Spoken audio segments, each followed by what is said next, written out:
I think we all know about this wild case, but in case if you don't, here's a quick rundown. Paul was a part of a family that was basically Southern royalty. The Murdaughs as a whole had an exorbitant amount of money, and many members practiced law. Because of this, they operated above the law. That includes a drunken boat crash where Paul was behind the wheel that resulted in the death of Mallory Beach. Of course, the special treatment all came crashing down on June 7, 2021. The bodies of both 22-year-old Paul Murdaugh and his mother were found gunned down on their property. The murder weapon for Paul was a shotgun. There was evidence scattered all around the scene, including blood spatter, brain matter, and remnants of human skull bone. Everything gathered pointed to Paul's father being guilty, including Paul's final Snapchat video with his father's voice in the background, taken moments before his death. Paul had 2 gunshot wounds. The very first one inflicted was to the left side of his chest, with the bullet trajectory entering his arm. This was not immediately fatal. The second shot was the worst, and it caused instant and irrevocable damage. It entered his left shoulder at an upward motion, went into his neck, and into the right side of his head. His face was spared, though there were abrasions from a fall. Nothing else was. It didn't kill him instantly, but within moments. His brain was no longer attached to his head. The wound caused blood to trickle down and become aspirated into his lungs. His head had a huge gaping wound that revealed that the inside was vacant. The blast caused the tissue to explode out of it. The cause of death is gunshot wound to the head, and it's classified as a homicide.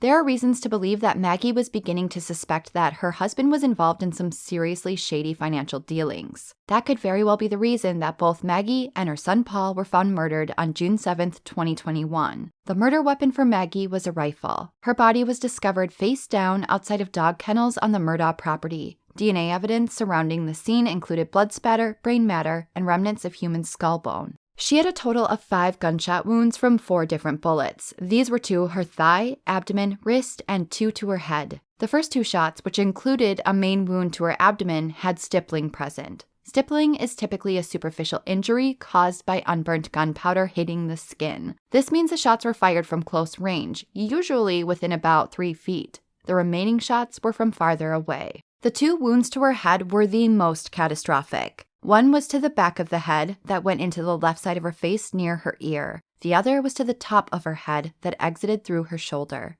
Both were fatal wounds. Her cause of death was multiple gunshot wounds to the head, and it's classified as a homicide.